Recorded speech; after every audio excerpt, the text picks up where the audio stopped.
I've read a couple of comments recently on a video we did here about a week ago that said, well, if Planet X is really there, how come people that are astronomers, amateurs, saying, hey, I can see this heavenly body that shouldn't be there, and sending pictures? Well, they are. We're getting them from all over the place. So is Steve Olson over at the Wormwood System Observer. Robert H. Evans Jr. is getting a ton of photos and friend requests from people that are seeing these strange anomalies in the sky from not only webcams, professional grade cameras and observatories, phone cameras, pictures from high-end digital Nikons, etc. So there's a lot of evidence out there to point to a planetary body that shouldn't be there, at least from what we've been taught in school typically. So we've got about 24 photos we're going to share with you that have been sent to Robert H. Evans Jr.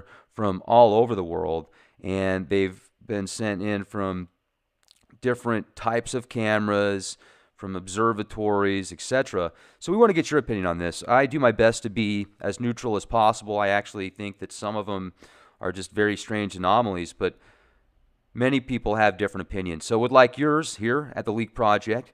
Make sure to subscribe to our YouTube channel, youtube.com/clandestine Time Lord, to have access to all the latest podcasts, first and free. You do not have to pay to be a member with Leak Project and get access to this information. We pay for the equipment. We put together the time and effort to get the guests on the show. About a week ago, we did a podcast, and I thanked whoever it was that contributed $100 to the show.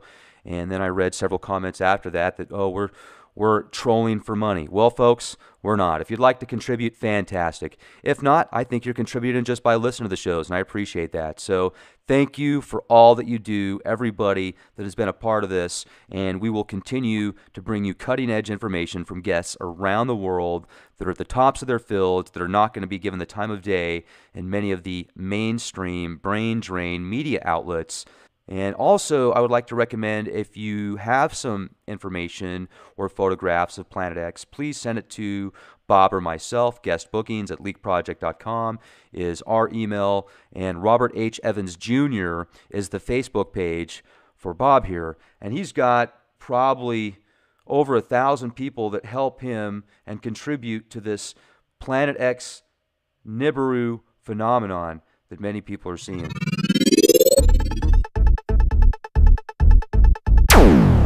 Doing okay, thank you. That's great to have you. Now, this first picture that we're looking at here, what is this? Well, this one photograph we're looking at, I forgot exactly where my friend said it was taken. I think it's up in the Soviet Union, somewhere around over there, where you're seeing our sun, which is just to the right.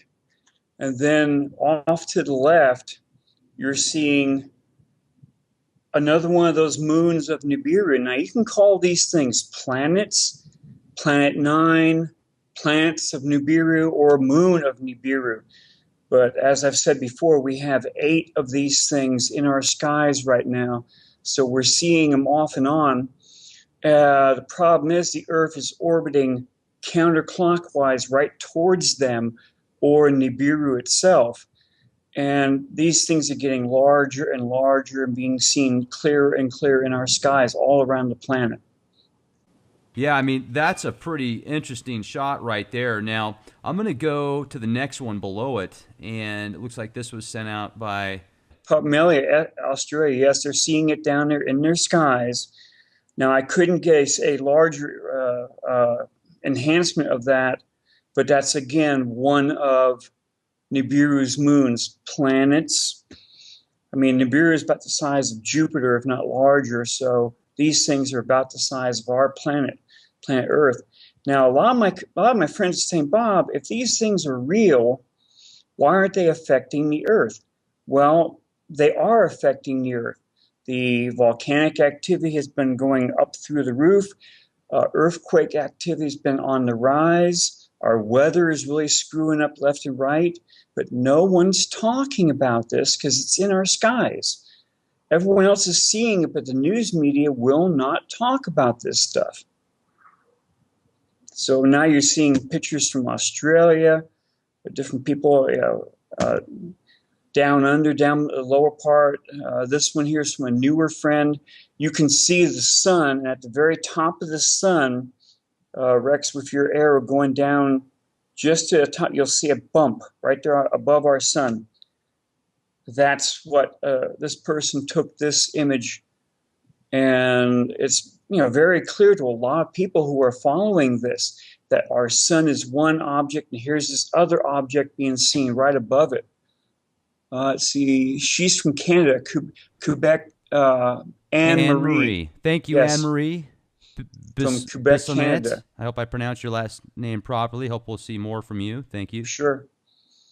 The photographs are just coming in left and right. I'm getting them on my Facebook Prime Message, from emails. People are taking photographs of things in the skies using their iPhones or their iPads and sending them. And you can only ignore this for so long, okay? A lot of people, they want to go home, they have dinner, they relax. Next morning, they get the paper, they watch the morning news, they go back to work, and they don't want to have anything else delve into that cycle they're in. And I hate to mention this. Last week, my wife and I were going on a vacation down to Carlsbad, and I had a small stroke when I was walking up here in Gary Street in San Francisco. But if I'd gone into Kaiser to complain about the headache, then we wouldn't have had our trip down to Carlsbad. So I didn't say anything. I still have a bad headache from it. I'm sorry to hear that, Bob. Oh, yeah. A lot of people are paying attention to this because they want to know what they think is coming. These are not normally being seen in our skies for over 3,000 years. That's probably a smaller thing. There's a small one right there. And that large one is clearly something that's being hidden from our eyes, either by the ETs, which are intervening, or from our chemtrails. Numerous people have sent me photographs of a big round thing in the skies that they can't explain. It should not normally be there, but people are seeing them. A lot of the all sky was turned off the other day, I was told. My internet's been really shaky over where we live. But you can clearly see these things, and there's the date and time right there. So a lot of my newer friends, just the other day I had 50 friend requests, and it just took me a long time to even cut it down because I have my own jobs around this place here. I can't always sit on the internet. There's that thing up. See, it's an observatory where you're seeing east, west, north, south. And the observatories are seeing this stuff with their own multi-million-dollar cameras. And it makes you wonder. Okay, it doesn't make me wonder because I have a good enough idea what they are. And there's that red thing, and there's that big circular type thing, and our sun's off to the left. So, and what I'm wondering if this is a reflection off of something else, like if there's like another red object, something there out is there. A good possibility of that, Rex, but I have to imagine that since this is a camera from an observatory, not my camera, not your camera, but the observatory has it set where they are not seeing reflections. Could be. Okay. And also, though, if you look, though, at the way that it's lined up, you look at this big circle here, right? And in my opinion, I think that this big circle is probably just a reflection of some sort.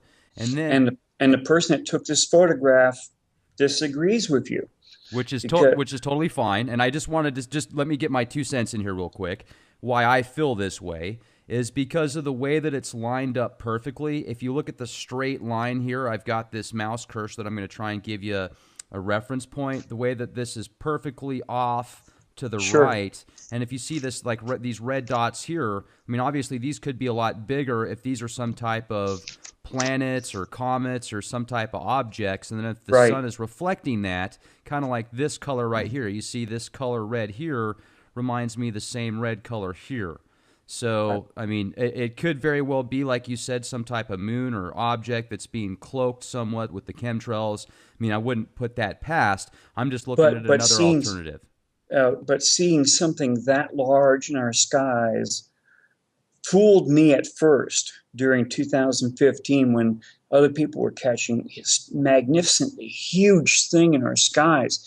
I'm thinking that thing can't be that close. But then the person that caught the photographs over Florence, Italy on January 8th clearly showed something that big on Italy's horizon. So when I see something that big in our skies, it doesn't faze me anymore. Um, I don't know how close we are to these things. Only the powers that be know that much information. I don't know how large these planets or moons are. Um, it's a little bit, and here you see what a person put a This refraction on the upper one. They I thought it was a refraction of something. This one's from Ken Williams. I just want to give a shout out because he's been sending me photos now for over a month, and we tried to do a couple of shows with Ken, Sure, Bob, and it was funny because both times we tried to put together a show. The first one, we had some technical difficulties on his end. The second time, we spent over 4 hours recording this podcast. And then when we got finished with it, all the lights were flashing and the whole thing was just totally wild. So we basically had to scrap it. Now, sure, maybe it was just user error. I mean, I'm sure that's what it was. But look at these pictures right here. I mean, he takes these from sky cams, and he right. has a very prestigious position in the medical industry where he knows how to read certain charts and visuals that most people aren't trained for. And he started looking at these sky cams over a year ago before he started seeing these things. He used to look at it just to waste time when he didn't have something to do in between work. And then he noticed these things start coming around about a year ago, and he says they're getting closer and closer Yes, and they are. closer and And that's closer. because the Earth is orbiting towards them. Nibiru and its moons or planets is on a clockwise orbit through our system and out. The Earth, all the way, all of our planets except for Pluto, the dwarf planet Pluto, orbit counterclockwise in our own system. So we're heading from the right to the left, right towards them. That's why they are growing larger and larger in our skies. The last person who knew about this was Ipawer, an Egyptian scribe, back around 1613 BC. And he said the destroyer was a reddish mass in their skies, and it took up basically almost 1/5 of the skies from the horizon on up into the upper atmosphere. So they saw these things really large in their skies then. And we're seeing a red mass in our skies now. The Holy Bible calls it wormwood. The Hopi people here in the United States call it the red kachina. So, there's that big red mass being seen in the skies. It's not our moon, because our moon is usually white with the black areas, asteroid type or meteor shower type areas. So, we haven't seen anything like this for 3,000 something years. And that's why everyone's getting confused. That's why some people are really just taking one photograph after the other, fancy telescopes, using the astronomy type stuff like this one picture from here, Savannah Skies, Australia, one of their observatories down there. You can clearly see it's an observatory when you see the print where it says north, south, east, and west. That's an observatory photograph. You can see all that red. Yes. And without knowing what was in their skies, that could just be the clouds. But the huge red circular thing is clearly one of the things we're seeing in our skies. Another picture And Ken sent us from the sky cams. He took this off of sure, his not iPhone, but what are they called? The tablets that Mac makes. So this right here he thinks is the nemesis. He says that he didn't see this a year ago, and it's Now, slowly been creeping in. Or the red Nemesis, Kachina. right? Nemesis, Nibiru. What's the other term? Ho, Columbus. Never could pronounce that correct. We've been told. Hercubolus or something like that. There you go. We've been told over the years different names for this thing, and a lot of it's been misinformation. A lot of it's been, deliberately put out to, no, this is just this one thing. No, it's Planet Nine. No, it's Nibiru. No, Nibiru doesn't exist. It's this, it's that, it's this, it's that. Back in What does 19... this look like to you, Bob? That looks almost looks like one of the camera images from the Soho where you're pointing to that long arm that holds that big disc out in front of the camera. I honestly don't know what that is because that wasn't one of my photographs. There's that big red thing in the sky down there. So we got the sun right down there and virtually in the center right there. And then we've got the big red thing up there. Some of these cameras, I'm quite sure they have an arm reaching out to hold this disc at a certain distance from the camera lens, and that disc hides all of the parts coming off our sun, so it's not being blinded by looking at the sun exactly itself. Now, this one's interesting because I call this one, or no, this isn't one I call Space Skittles. There's one I'm going to show you in a minute that looks like all these different colored planets out there. There's that big red disc down in the right corner right there. Just like we talked a little while, yes, we've seen between 5 and 6 of these things in our skies since 2015 with our own eyes. But we leaked the fact that our northern observatories have known and show right now that there are 8 objects being seen in our skies that we cannot see. So they're keeping it very quiet. They know there are 8 things other than our moon up in the skies. So look at this red dot right here. See it? I see it. Okay. And then look straight ahead and virtually a straight line there. You've got the red, obviously what you think is the red Kachina or this big moon or something. Right. Now, could it possibly be a reflection off of this red dot right here, which could possibly be the moon or something else? Because I can't put a reference point to that size of how big it is. This is not one of my photographs, probably from your friend. I have to assume, and the assume part everyone knows what assume stands for. We have to assume that everyone is looking at these images and they're looking for that fake image or the Photoshop image or the other image that we're putting it forward as this, and they're just waiting for us to show something that they can clear. Here, he's showing pictures that are fake. There's flares, there's lens flares here, there's Photoshop here, there's whatever here. And I'm quite sure your friend would not have sent you this photograph if it was fake.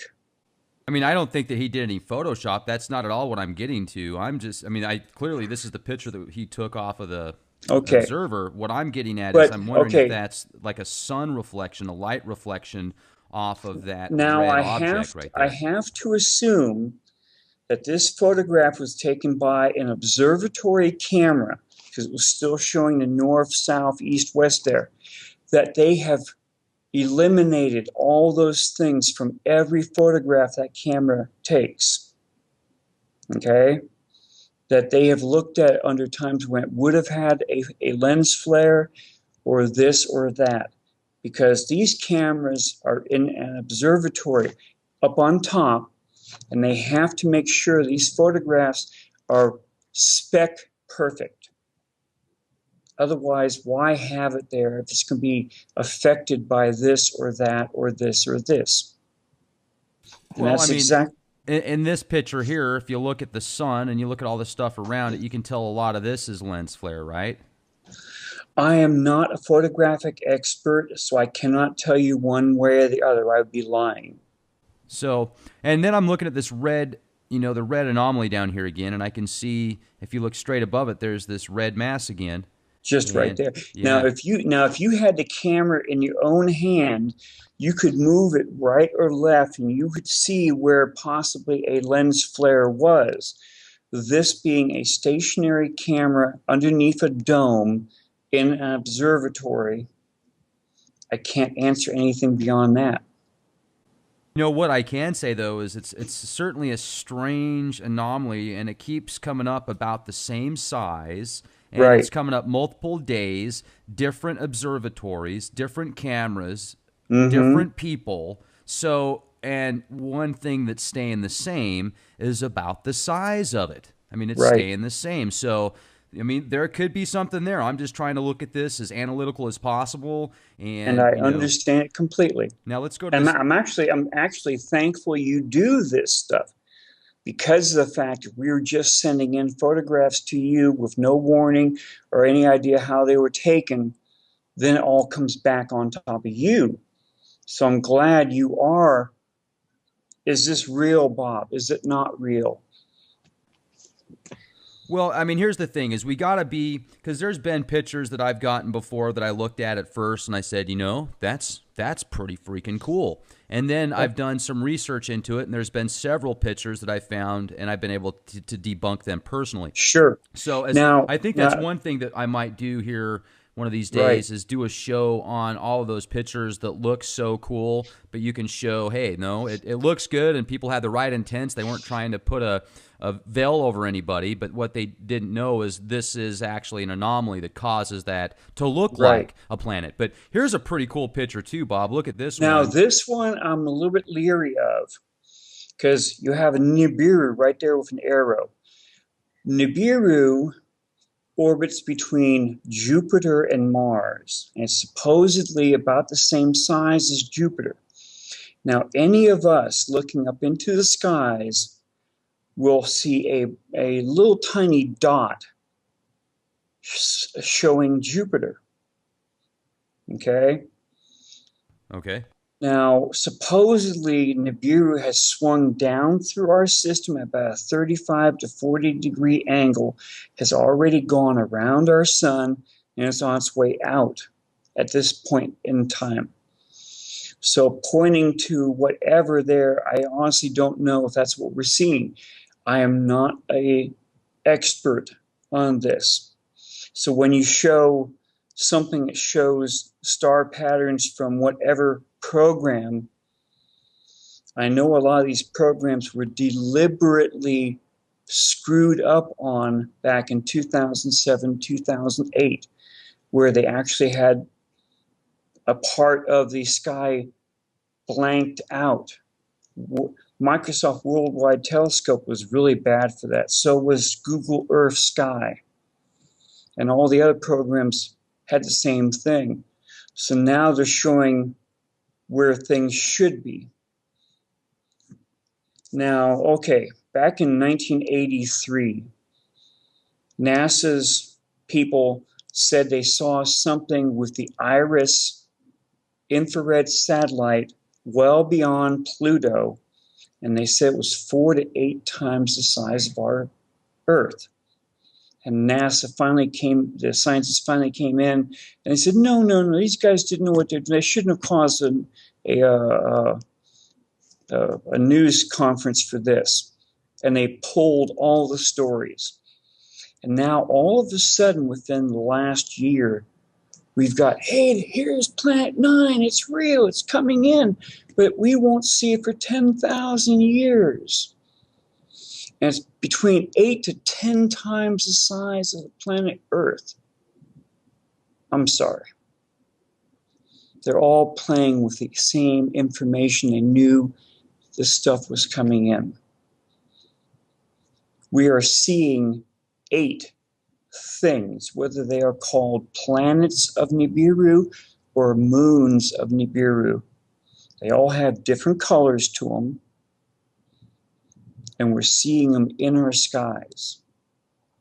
They're not 10,000 light years away.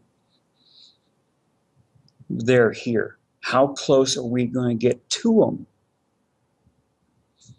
See, either the red one has a very strong electromagnetic pull, gravitational pull, or all of them possibly in an alignment, which would really play heck with the gravitational pull. These things have caused at least 3 pole shifts, or the proper terms called Earth crustal displacement, where the Earth's crust shifts over the mantle.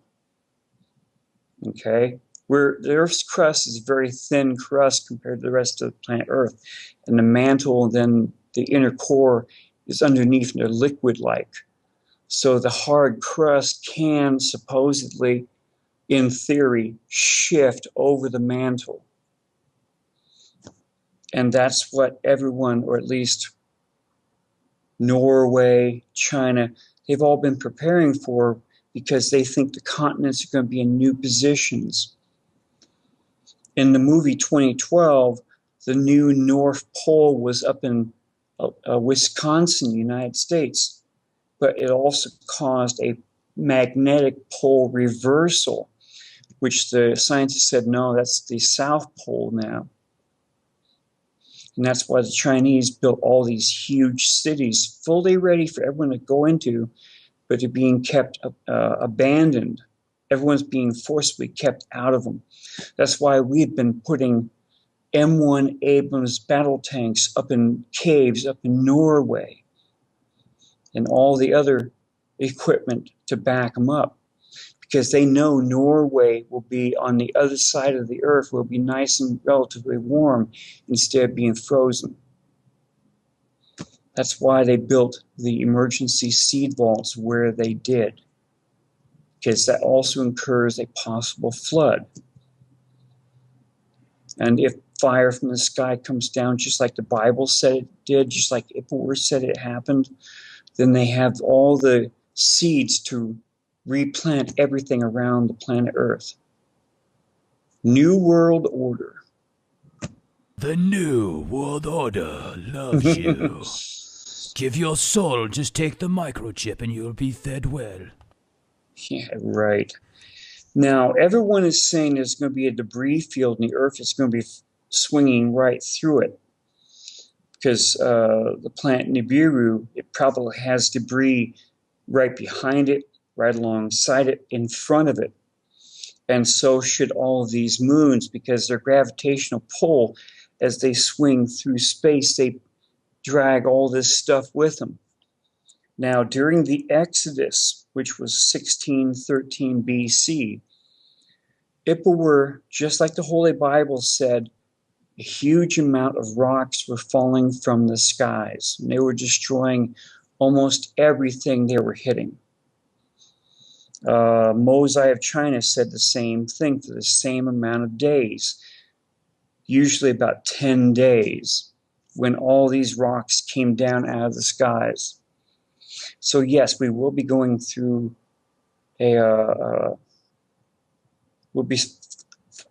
Earth will be going through their tail of debris. Now that one there, if you look very closely at it, you can almost see stripes on it. Now the stripes, the only one I've seen that has stripes is that one that was first seen over Antarctica. And then my friend Sharon, she caught it in her skies over Illinois, and very clear. It made it look very nice and blue in our skies with black stripes. None of the other ones of the 5 or 6 that I have photographs of have the same type of stripes as that first one which we've seen. So, and look how big it is in the skies right there. Now, some of the people down there around near Sumatra, they've actually caught 2 suns rising at sunrise, and they're both the same diameter in their skies, which means whichever one of the moons they were seeing was very large. And a lot of the webcams, they've been turning them off. You can just see the dot next to our sun over there on that left side. You can see like a round dot right there. Dill Shout Martin. out to Dill Martin. Thank you, Dill. Yeah, a lot of people they know people are watching it, and they're looking through the webcams looking for it, and they're seeing it left and right.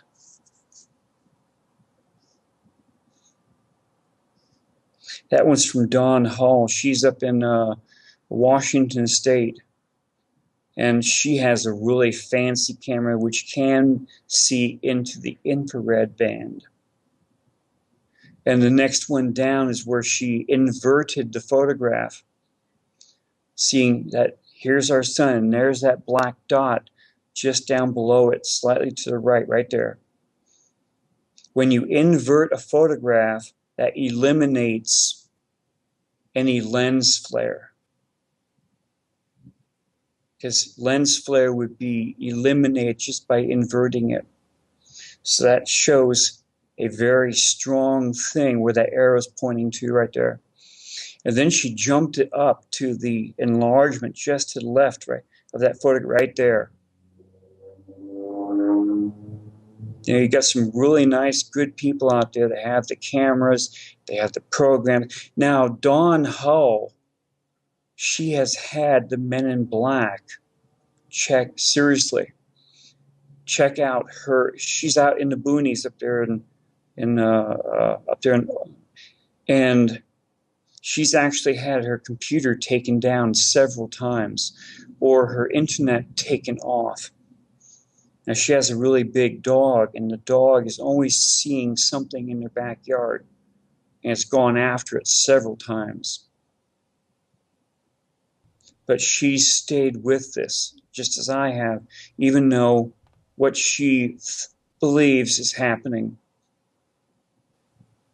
Well, it says that objects and all the shots that she's taken with a specific camera, it's a Nikon, Right. And it's in the same general area, she claims. So let's flip through them again here real quick. We'll kind of bounce through these and see. Yeah. That's interesting. I mean, when you first look at that, it looks like just a really cool lens flare almost, but you know, because it's so perfect, right? But then exactly. But when you enlarge these photographs up to something where you can clearly see on the screen, which a lot of my friends have done this, then suddenly the camera does different things to it when you have to enlarge it that far up.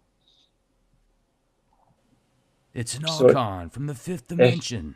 Yes. That's pretty cool. Now, also, I just wanted to throw this out there again. You know, I mean, this is the article that came out that says Caltech researchers find evidence of a real ninth planet, and they say it's about 10 times that of Earth. It orbits 20 times farther from the sun, and they basically say...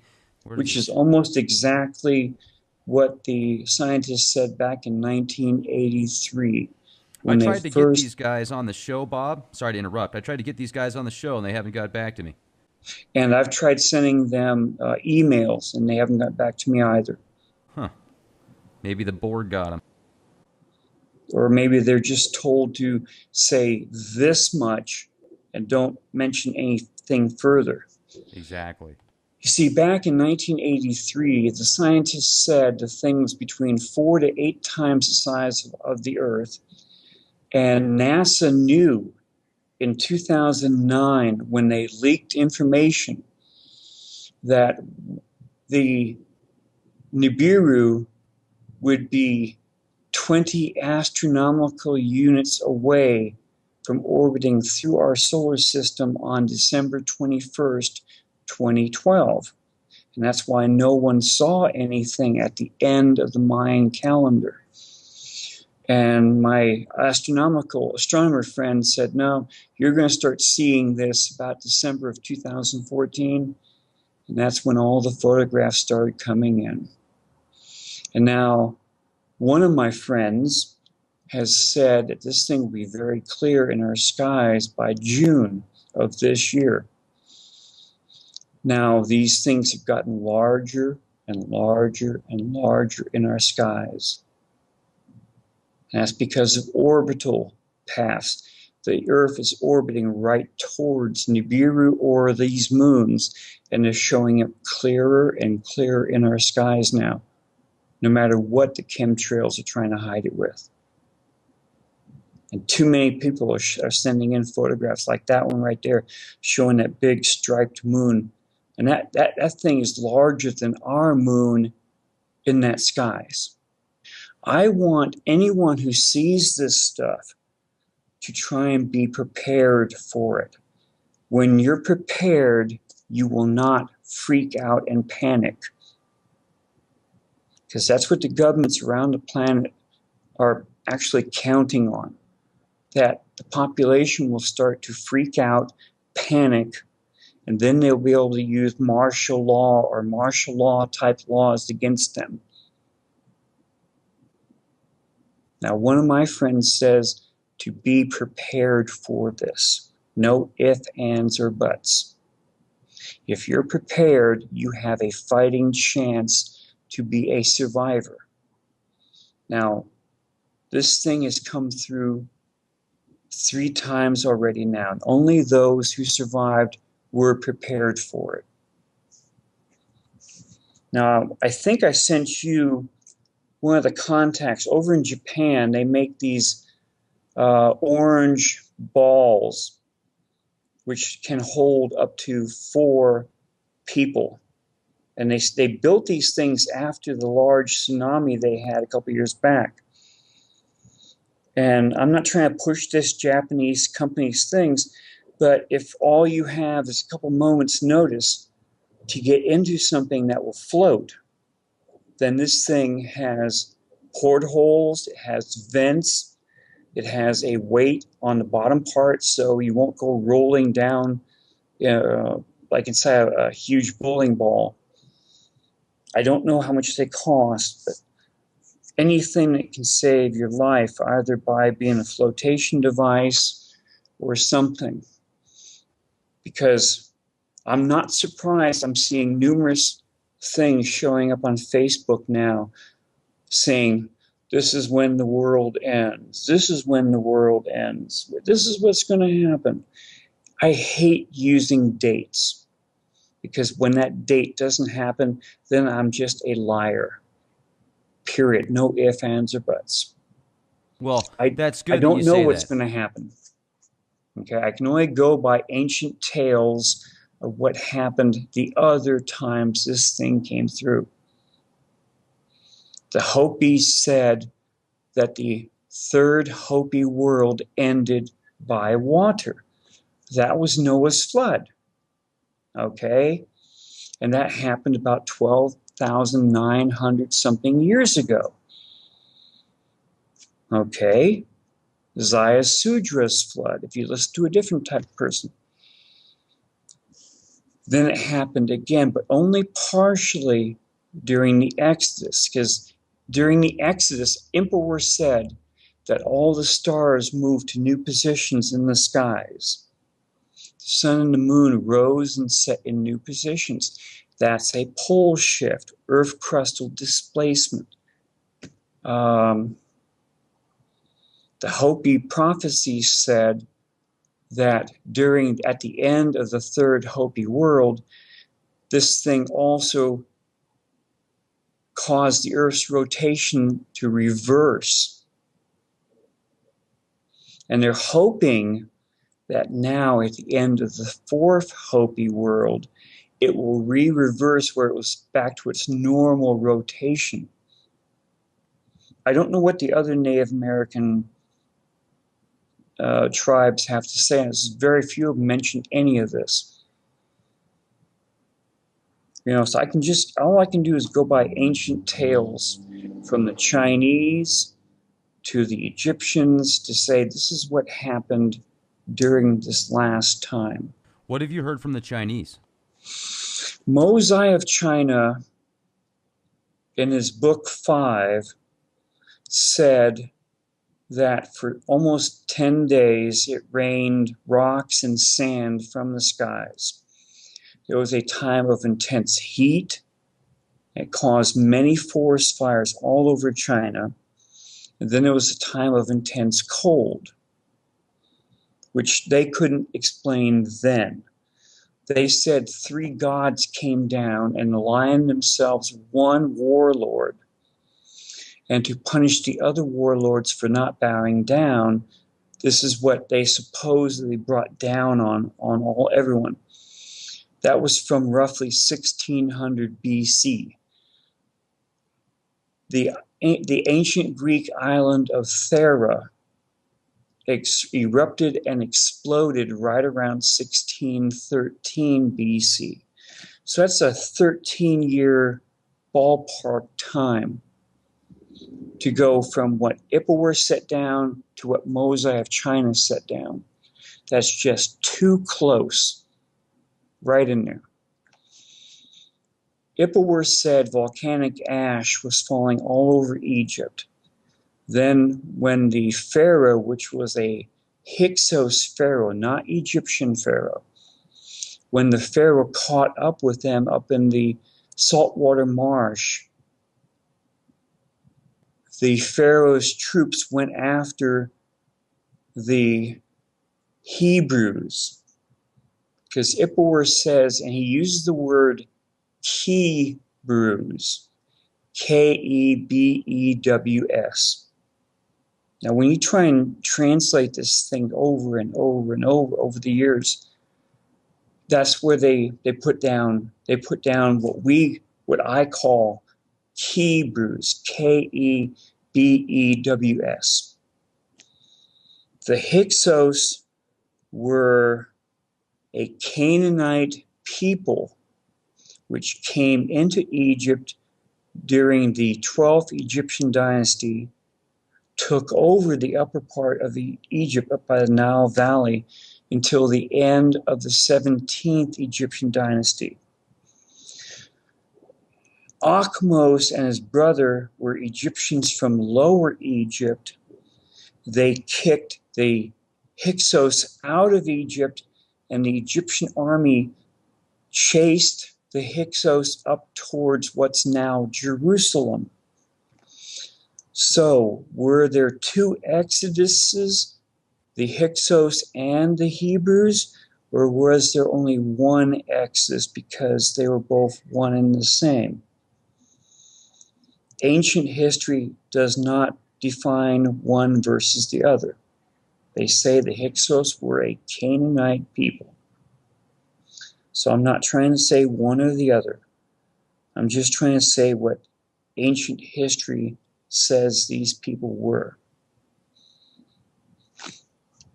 Akhmos in Hebrew means brother of Moses. So that backs up the Jewish ancient history, that yes, Moses was there. Akhmos was his brother. And no one wants to talk about it because it would set off the Muslims versus the Jewish versus the Christians. But a lot of the ancient astronaut shows are all mentioning it now. So this did happen. The Exodus did happen. And I have a date for it now because they actually found an olive tree on the island of Santorini, right at the base of all the ash, and they dated it to 1613 BC. Since Ipuwer mentions there was volcanic ash and that they heard a tremendous roar when they were up near the Mediterranean in a saltwater marsh, that's when the ancient island of Thera erupted and exploded. Now it's called Santorini. The only volcano I've been able to find that was erupting during that time was the ancient Greek island of Thera. So that's able to put that tremendous detail, the entire account of when the destroyer was first seen in their skies again. The interesting part is that Before it was seen, they kept hearing what they called 10,000 trumpets in their ears. So anyone listening with their ears was hearing this weird sound of what they called 10,000 trumpets. Numerous people around this planet right now are hearing that weird sound in their skies. From Japan to China to Europe to over the United States. Bob, what is that weird sound we're hearing? Well, since I cannot hear it myself, I can only describe how it was heard before. And I'm putting the entire excerpts, which I typed from the Colbrin, saying exactly what they were hearing. And that sound did not disappear until the destroyer was not being seen in their skies anymore, which was up to about 2 weeks after when the sheet hit the fan. Because Akhmos became pharaoh somewhere around 1550 BC. And other tales said it was still dark. This smoke-like darkness was in the skies for almost 2 weeks after the destroyer disappeared from the skies. It was so thick they could not light campfires. It was putting out torches. I just imagine what it was doing to their breathing also. Geez. And that's what a lot of my friends on Facebook, they're pulling up the passages from the Bible. And they're saying that this happened then, describing how dark it was, or what this happened, or this happened. You actually have two accounts. One is an ancient Egyptian account. The other is from the Holy Bible. I'm not knocking one or the other.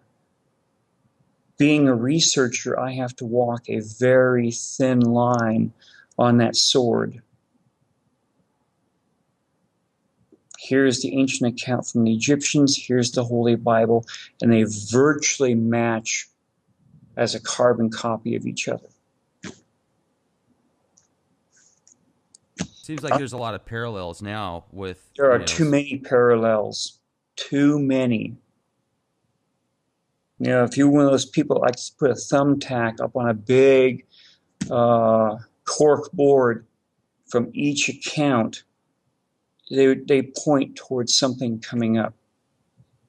What makes it worse is that's why the governments all around the planet built all these deep underground military bases.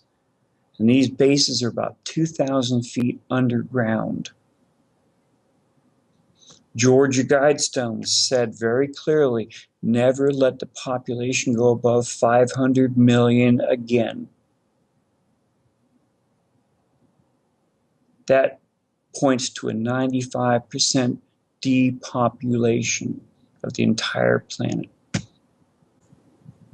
I'm going to read off the Georgia Guidestones real quick because if Sure, you read through them, the first one is obviously the kicker. You know, maintain humanity under 500 million in perpetual balance with nature. I mean, it sounds good. It sounds like a good idea as far as the balance thing goes, but certainly with 7 billion people, what are you going to do with the other 6.5 billion? You know, is there a spaceship we can put them in and go travel the stars? Probably not. But here, let's go through the next one. Guide reproduction wisely, improving fitness and diversity. I mean, what's wrong with that? I think that's awesome. Unite humanity with a living new language. Now, that one I could look at as well. I could certainly see how people would want to be able to understand each other better from other parts of the world. Yet, does that mean that we all have to go to that specific language? I mean, could there be more detail on that? Let's go to number 4. Rule passion, faith, tradition, and all things with tempered reason. Certainly, that seems like a good idea to keep balance within your emotions as well. However, I could see the implications on both sides of that. Right. Let's go to number 5. Protect people and nations with fair laws and just courts. Well, certainly fair laws and just courts. That seems like a fantastic idea. But who decides what's fair and who comes up with what's just? And then number 6, let's let all nations rule internally, resolving external disputes in a world court.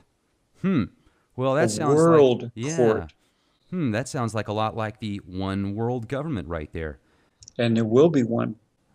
Well, you know what? I think there already is. I mean, certainly you've got multiple governments, yet at the very top levels, even when you talk to people that are very high up in politics and in corporations, and you ask them, hey, do you really think that there's a possibility that we're going to go to war with China, or they're a threat? No, absolutely not, because they want to play ball just like we do, because we're all a part of this worldwide web game, this worldwide economy. And what they're more worried about are people that are going to go off rogue and do things independently. You know, people that actually have the skills, like retired veterans and such, that didn't like to be used as guinea pigs in wars and lied to and injected with experimental vaccines that had horrible poisons in them, and they're pretty upset about it. Those are the people I think that the super elitists that are running things are worried about most, because they've actually been trained to do things.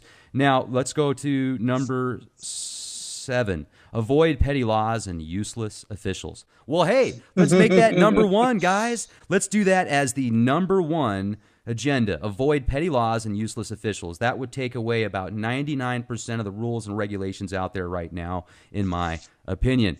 Sure. Balance personal rights with social duties.